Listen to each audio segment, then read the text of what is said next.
Hello' everyone, সেইদিনা আছিলে 28 July আৰু আমি আটাইকেইটা গধূলি সময়ত ওলাই আহিলোঁ বৰ্তা ঘৰলৈ বুলি, কাৰণ সেইদিনা আছিলে আমাৰ বাবুৰ বাৰ্থডে।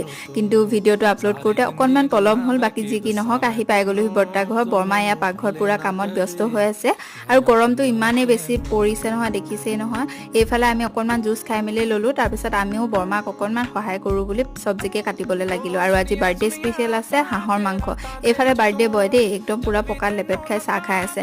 তাৰপাছত জেঠাই আহিল, জেঠাইৰ লগতো মই পাকঘৰত অকণমান কিবাকিবি কৰি লাগি দিছোঁ আৰু ভাত খাব হৈ গ'ল। এইফালে বৰ্তাহঁতে ভাত খায়ে আছে আৰু আমি সকলোৱে বহি চাই আছোঁ। বৰ্তাহঁতে ভাত খাই থাকোঁতে বিভিন্ন ধৰণৰ কথা ওলাইছে। আপোনালোকে জানেই যে ফেমিলি মানুহ লগ হ'লে কেনেকুৱা ধৰণৰ হাঁহি চুপতি কথাবোৰ ওলায়। তাৰপাছত এইফালে বাবুৰ লগৰকেইটাই ভাত খোৱা ষ্টাৰ্ট দিলে আৰু আমি শেষত খাম বুলি ৰৈ আছোঁ। এইফালে আমাৰ ডাঙৰ বৰমা দেই, বৰমাক ক'লে আপুনি লাইক কৰক বুলি কওক আৰু বৰমাই কৈ দিছে। এইফালে মাজু বৰ্তাইও কৈ দিছে আপোনালোকে কিন্তু লাইক কৰিবলৈ নাপাহৰিব। বাকী যি কি নহওক, শেষত আমি সকলোৱে এনেকৈ ভাত খাই গুচি আহিলোঁ। Bye bye.